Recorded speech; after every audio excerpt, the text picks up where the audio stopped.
성탄 절기는 처녀에게 두려움, 남자 없이 애를 낳아라. 그 다음에 대강절에는 노인에게 두려움. 이스라엘에는 은퇴가 없어요. 제사장, 선지자가 죽으면 은퇴입니다.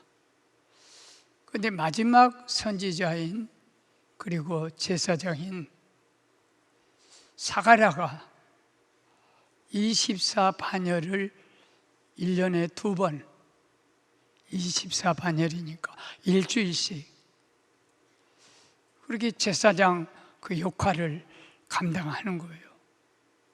오늘 우리 장로님이 기도 반자를 쫓아서 기도한 것처럼. 그런데 하나님이 천사 가브리엘을 보내요. 이 대강절기 속에는 천사장, 소위 문부성, 가브리엘이 문교부 장관 그런 직위예요. 하늘의 모든 걸 통보해 줘. 사가랴한테 왔지, 엘리사벳한테 왔지, 마리아한테 왔지, 또 그 요셉한테 왔지, 밤에 일하는 철회하는 목자들한테 왔지. 사가랴야, 네 기도가 지금 하늘에 들린다. 네가 너의 아내에게 애를 낳게 해줄 거다. 근데 그 아이 이름은 요한이라고 그렇게 지어라. 예수를 위해서 모든 일을 앞서서 할 길잡이다. 근데 모두 한결같이 목자도 그랬고 모두가 두렵고 무서웠던 것은 천사를 보고 무서워한 게 아니에요. 야, 내가 천사 만났다, 우리 위에 천사가 왔다, 그게 아니에요. 그 말씀 내용이 도저히 이해할 수 없는 말이에요. 사가랴는 이미 할아버지 제사장이 마지막 제사장이 자기 몸도 가누기 좀 힘들어요. 그리고 그의 처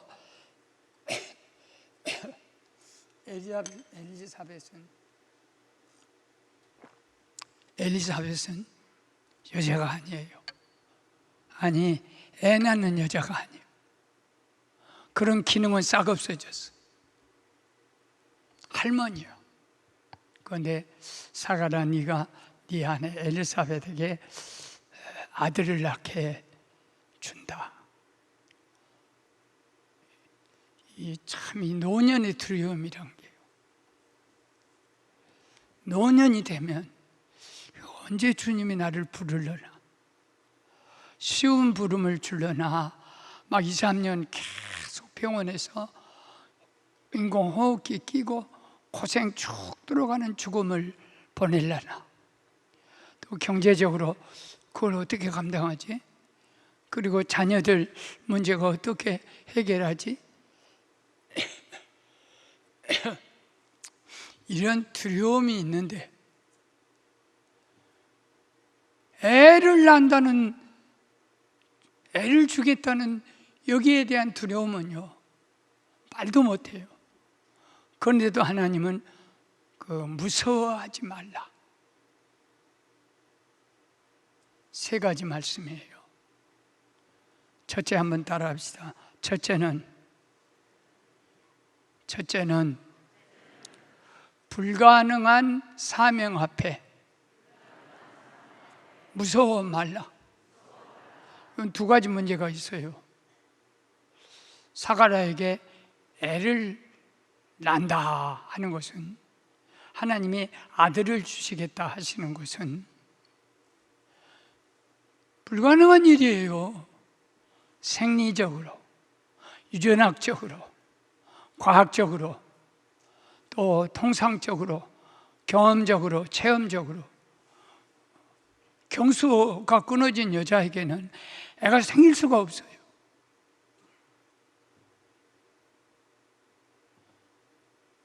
이거 불가능한 일 아닙니까? 그래서 소위 impossible, 불가능한 미션이에요. 하나님의 사명이. 어느 정도 이해가 된다든지 가능하면 아멘 할 수 있을 거예요. 첫째, 사건 자체가 불가능한 사건이고, 두 번째, 자기들이 안 돼요. 아내가 애를 낳을 수 있는 여자가 아니에요. 할머니, 자기도 할아버지예요.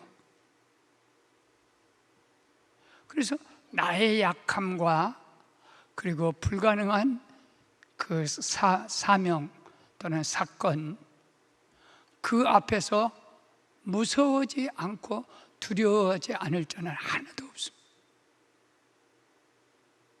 그런데 하나님은 무서워 말라. 왜? 이 일은 사람의 일이 아니다 이거지. 사람의 일이라면 불가능한 일이다. 네 말이 맞지. 너희들도 불가능한 일이다. 그러나 이 일은 어떤 일이냐? 하나님이 하시는 일이다.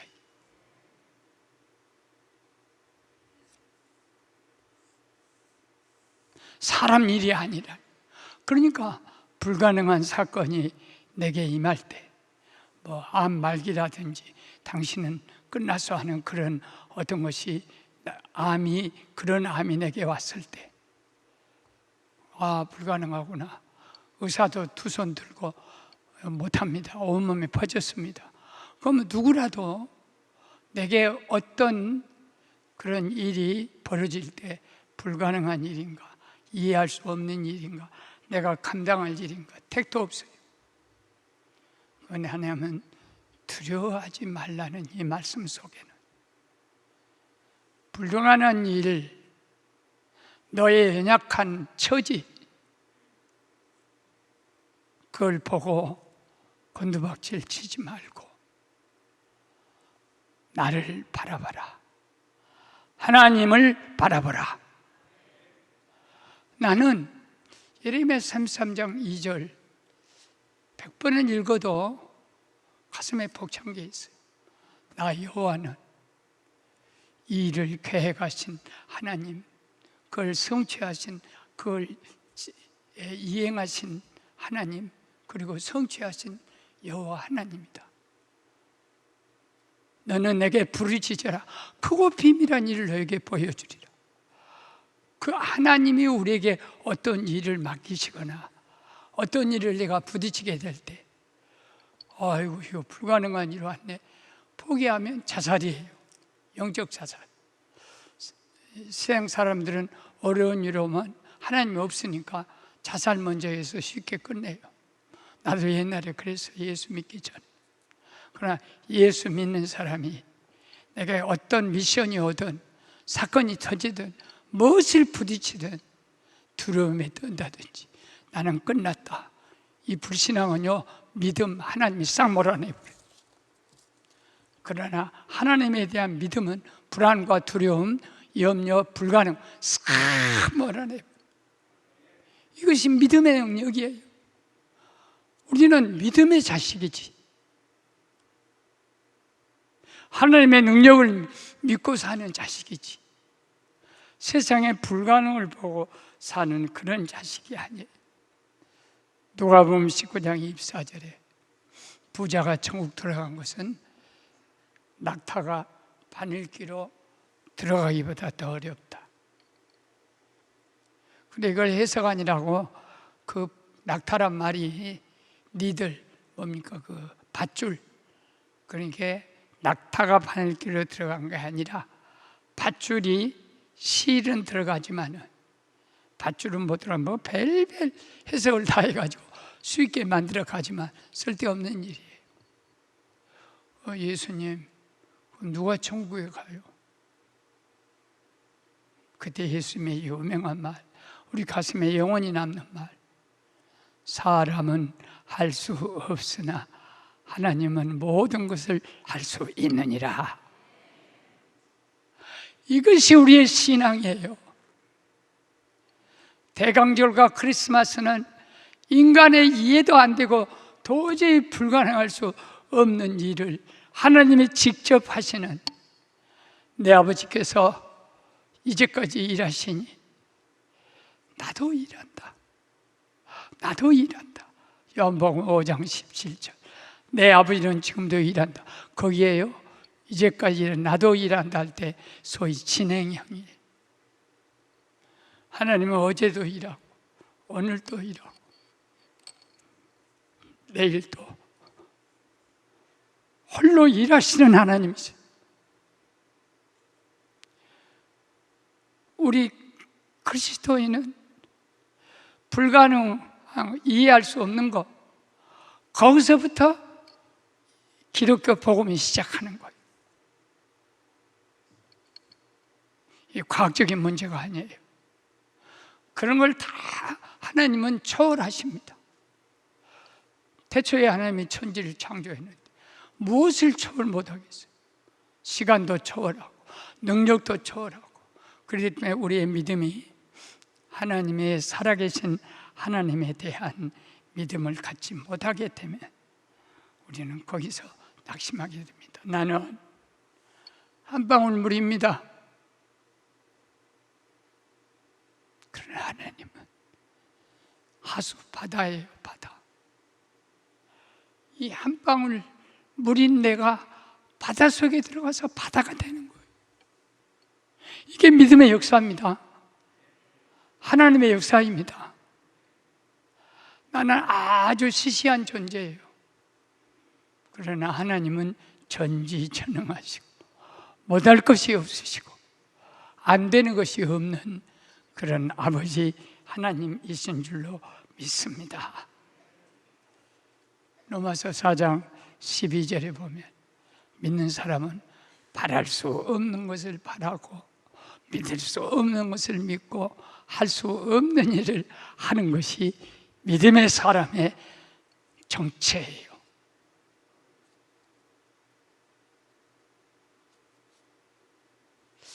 고개를 갸우뚱하는 사람 의심스럽네.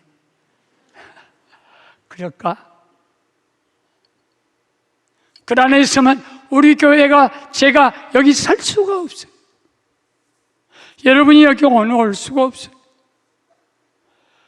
얼마나 우리는 험악한 파도와 불가능과 절망과 좌절 속에서,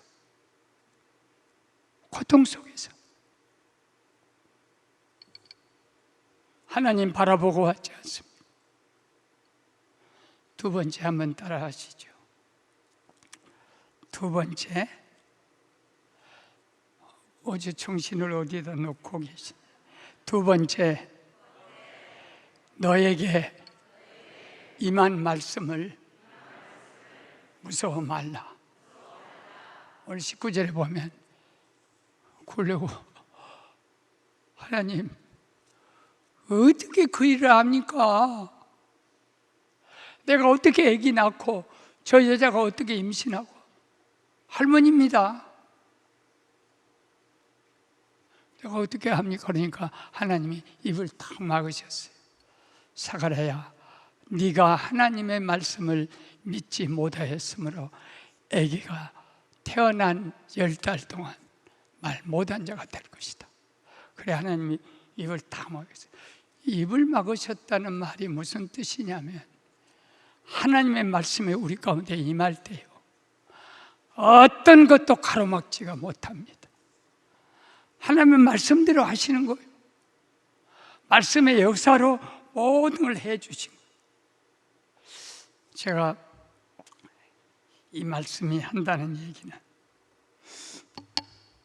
암이 왔을 때 말라기 4장 2절 말씀, 나는 나를 경외하는 너희를 위하여 치료의 광선을 비치리니 외양간에 나온 송아지같이 기뻐 뛰는 날이 올 것이다.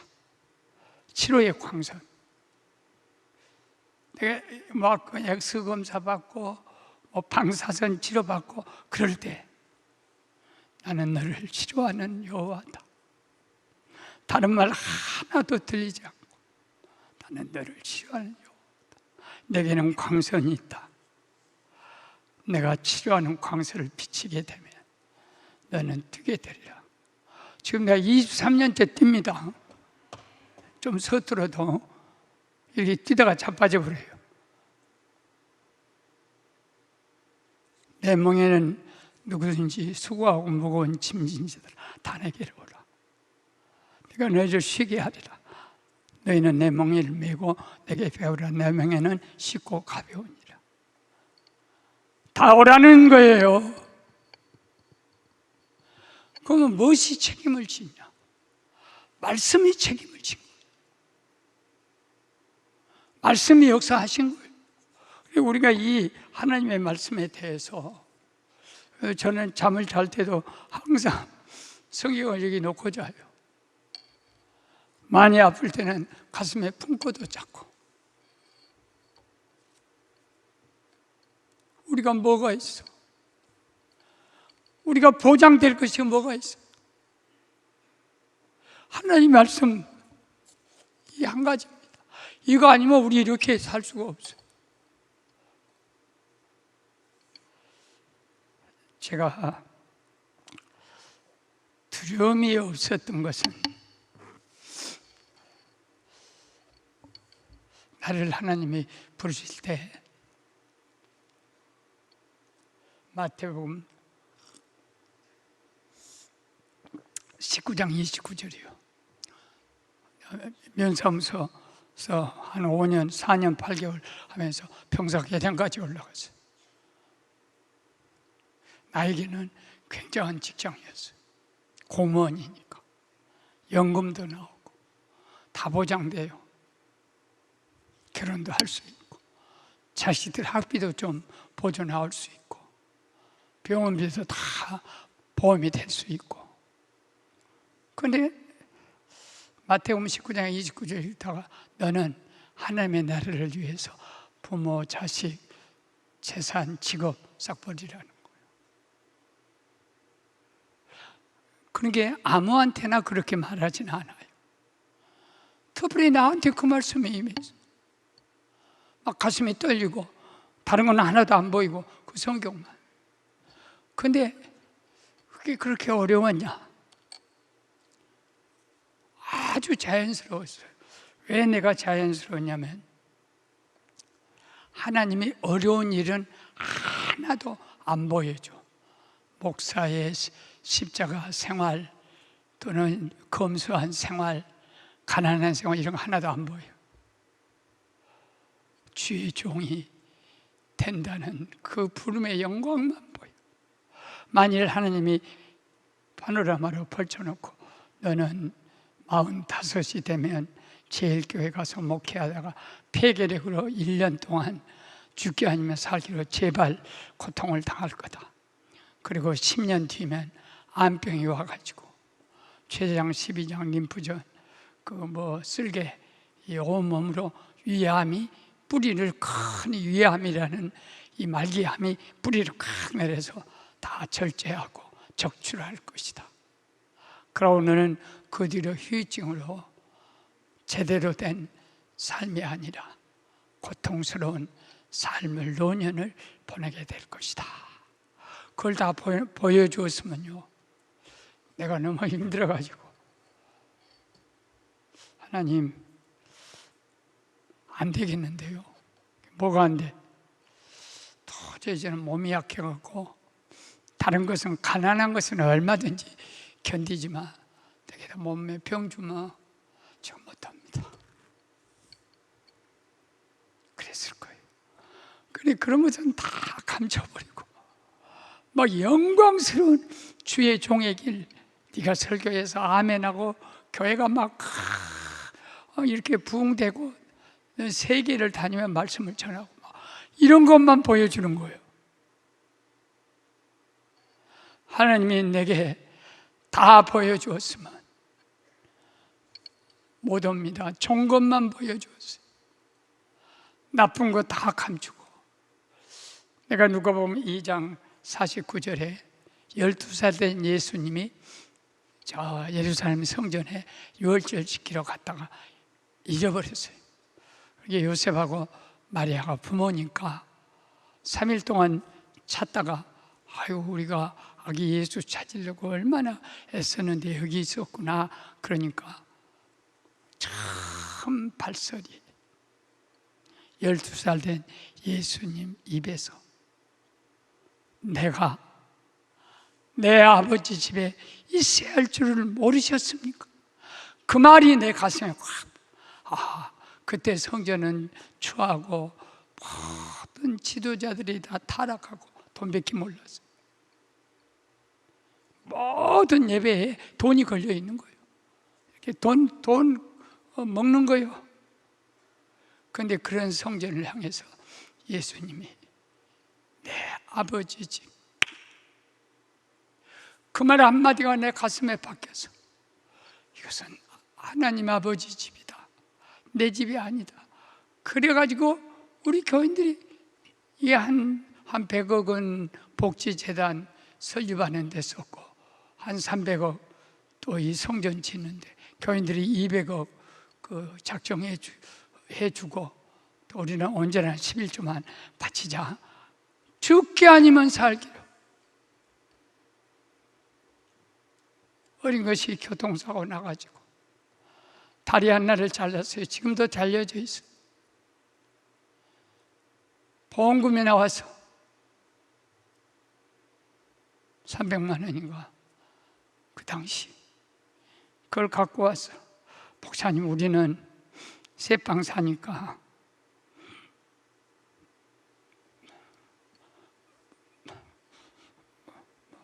목돈을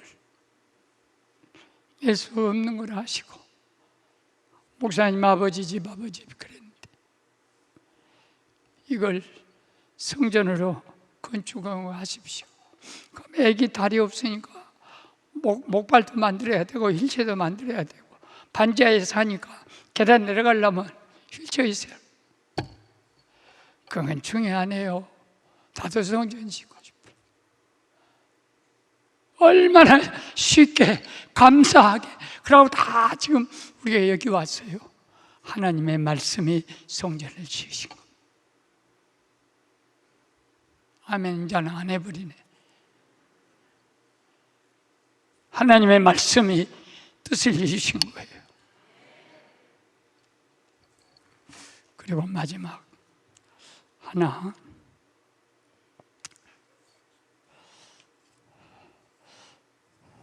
한번 따라하시죠.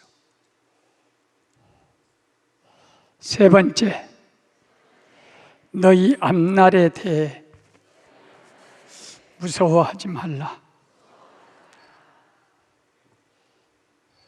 세례 요한은 사가랴의 늙어서 낳은 아들이에요. 아브라함과 비교해 봅시다. 아브라함과 사라도 100살, 90살에 애를 하나님이 주셨어요. 그런데 이삭에게는 엄청난 축복의 모든 유전자가 다 들어가요. 하늘의 별 같은. 그러나 세례 요한의 그 사가랴의 자식의 유전자는 결혼도 못합니다. 평생 광야에 나가서 낙타 트러스를 입고 메뚜기하고 석청 그거로 먹으며 연명하며 예수님의 들러리, 광야의 소리, 예수님이 말씀이면 그냥 소리만 내는 거예요. 마이크요. 결혼도 못해요. 그리고 순교합니다. 바른 말을 평생 하는 거예요. 저는 목회할 때 행정목사에게 내가 아무래도 교인들한테 좀 좋은 소리를 듣고 목회를 해야겠다 그러니까 상을 준다든지 칭찬하는 건 담임 목사가 하는 것이고 행정목사 당신은 싫은 소리 해라. 교인들 지적해라. 설교할 때도 세례 요한같이 헤로드 임금이요 당신이 자기 동생의 아내를 뺏어다가 아내를 삼고 왕자를 시켜. 당신은 인간도 아니야, 왕도 아니야. 바른 말을 평생 한다는 게, 내가 목사를 해보니까 좋은 말 하면 아멘도 나오고 좋아요. 너 그렇게 믿다 죽어. 아멘 안 한 거 보세요. 그러게 믿다 너 큰일 난다. 안 해요. 바른 말을 절대 선지자가, 목회자는 제사장은 바른 말 못합니다. 선지자들이 떠들이로 돌아다니며 바른 말을 해요. 그리고 목이 잘려서 순교당합니다.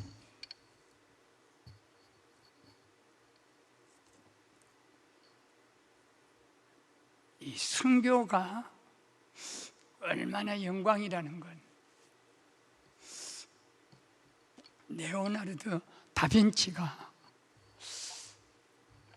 우리가 주를 위해서 힘써서 죽는 날까지 일해라.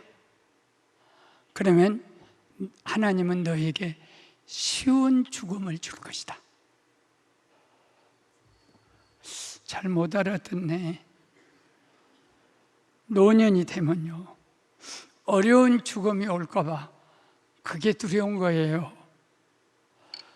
뼈를 다쳐가지고 2년, 3년 병원에 누워있다든지, 어떤 병으로 목숨이 안 끊어지고 계속 있다든지, 이런 굉장히 어렵습니다. 마지막 예배니까 조금 더 할게요. 한 달 전에 하나님이 내가 집사람하고 기도할 때, 하나님 엘리야의 불병거 좀 보내줘요. 좌석은 특석으로 2자리. 우리 같이 갈 거예요.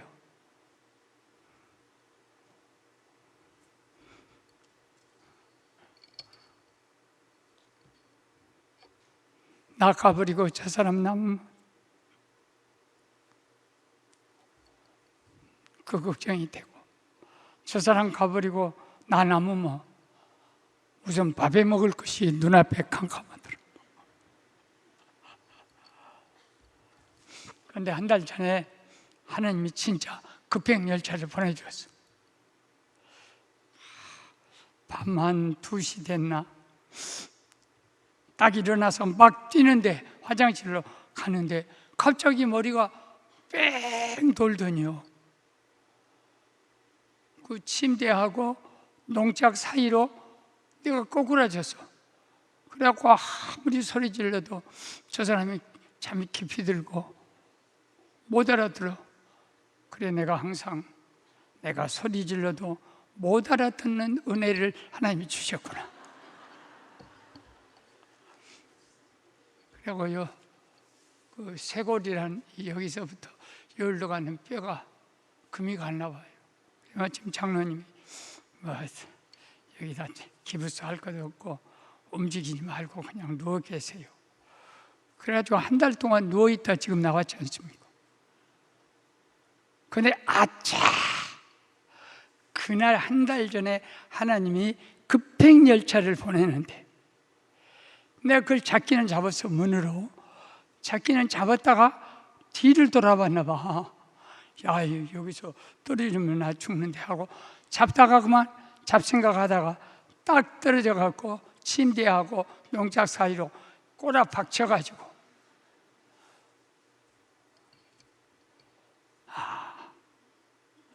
그때 하나님이 나에게 급행열차를 보냈구나. 이제 내가 꾀가 생겨서 한 번만 더 보내십시오. 내가 어떻게 하는지 누구를 믿들고라도 그 열차에 탈 겁니다. 이거 안 놓을 거예요.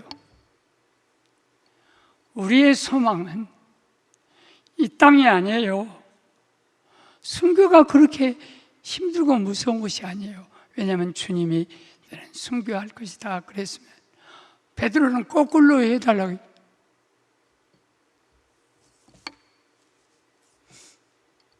내가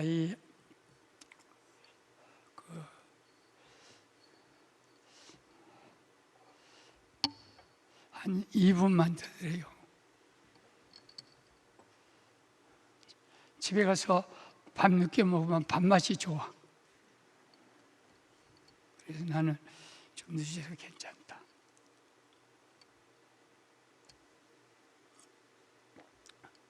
짐 엘리어트는 나보다 20년 전에 태어난 저 미국의 그 히튼 대학 우수한 졸업생 5명, 나하고 20년 차밖에 안 나. 그리고 56년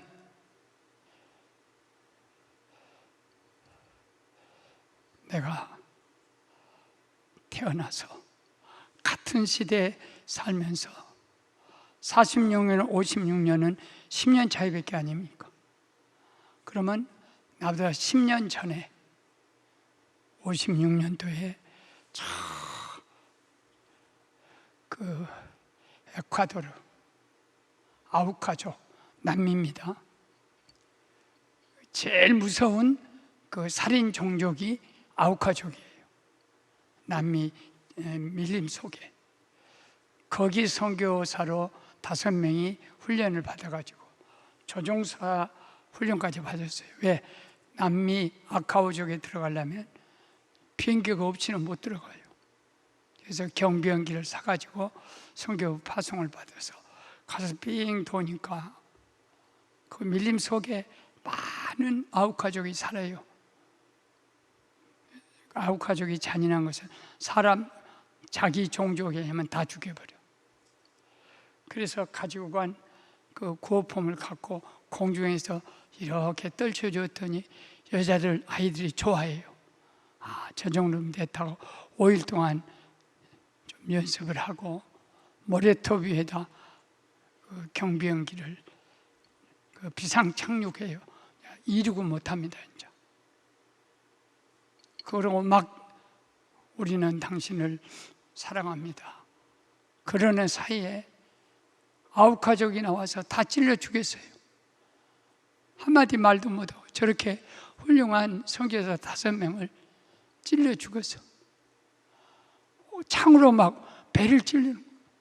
아무 말도 못하고 그 자리에서 죽어. 얼마나 황당한 일이. 선교하러 가가지고.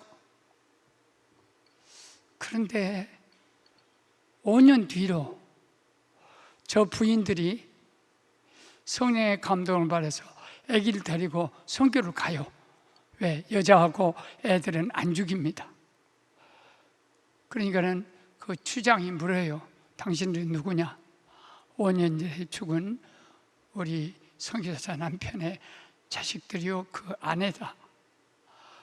그러니까 너무 놀래가지고 추장이 한 가지 질문이 있다. 우리는 당신의 남편들이 왔을 때 창으로 무조건 배를 찔르고 죽였다.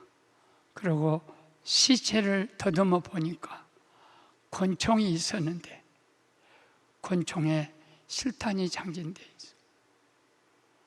그런데 왜 그 권총으로 우리를 쏘면 우리는 죽고 당신들 남편은 얼마든지 탈출할 수 있었는데 왜 권총을 쏘지 않고 그대로 죽었나? 그래서 제가 순교자 36명 2년 동안 문학나무라는 잡지에 목사님, 그들이 말 못하고 죽은 이야기,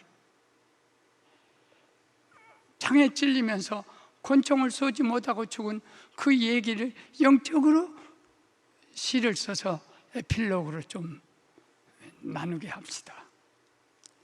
에필로그. 저들이 우리를 죽이는 것은 무지한 살인이다. 그러나 그 살해로 우리는 순교자라는 영광을 얻었다. 이 무슨 은총인가?